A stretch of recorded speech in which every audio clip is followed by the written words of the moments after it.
Our Mrs. Napoles is getting ready based on sa testimony, sa sinabi sa amin ng pamilya,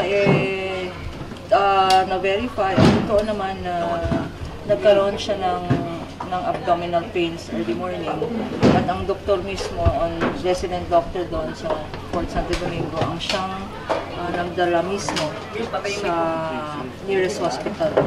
At after examination, yung resident doctor naman ng hospital kinonfirm na meron siyang basic na yung bato sa gallbladder. May history po ba siya na yung condition po na yun? No, we don't know. Well, this gallbladder is, problem with the gallbladder is new. But we understand that she had been complaining of stress recently and inability to sleep at night. Pwede rin, although I'm not a doctor, na this could be a complication of her diabetes.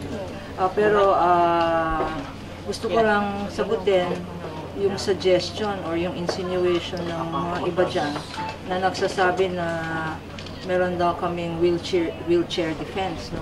At darating daw si Mrs. Napoles doon sa Senado na naka-wheelchair or worst, hihingi daw ho kami ng hospital arrest. From day one po, sinabi po namin na yung hospital arrest, nabenta na yan. Marami nang gumamit ng hospital arrest defense na yan. We are Mrs. Napoles herself is very grateful that the resident doctors are taking care of her and are consulting with her own physician. Kung may kailangan ng hospital arrest, ito po ay magiging this will be a recommendation not of the lawyers because this is not a legal issue.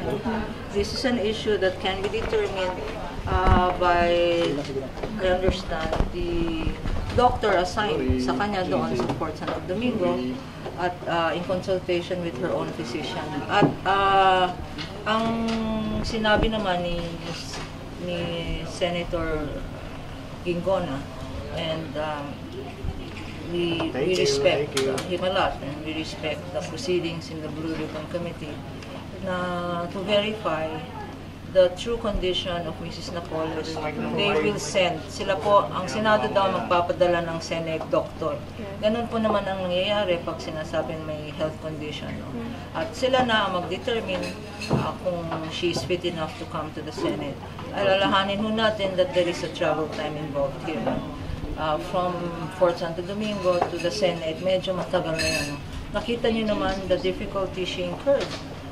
She even fainted when she came to court. Nung nag-arraignment siya dito, nag-travel kami from Fort Santo Domingo to the RTC Makati, this very courtroom, where because of the heaviness of her bulletproof vest and her helmet and the fact that she was still nakaposas pa, no?